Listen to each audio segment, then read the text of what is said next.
हम जा रहे हैं हेमकुंड साहिब और आज है हमारा डे 1 हेमकुंड साहिब जाने का। और आज हमने ट्रेन में जाना है और ऋषिकेश तक। और गाइस फिर हम आगे आगे भी जाएंगे। ये हमारा डे 1 है और अभी ट्रेन आने वाली है। हम आपको ट्रेन का भी दिखाएंगे, सफ़र कैसा होगा।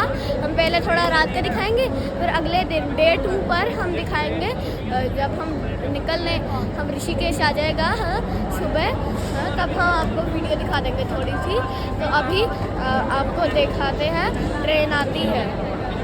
कोच आ गया है और अभी हम जाने वाले हैं अंदर। बस ये रहा डोर, अब हम अंदर जाने वाले हैं बिल्कुल डब्बे के अंदर। तो आज होगा हमारे पास।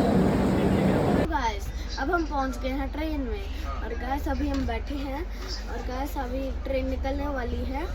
तो आप अगर हेमकुंड साहिब पहुंचे हो तो वहाँ पर रुक लीजिए अगर आपको मुझसे मिलना है।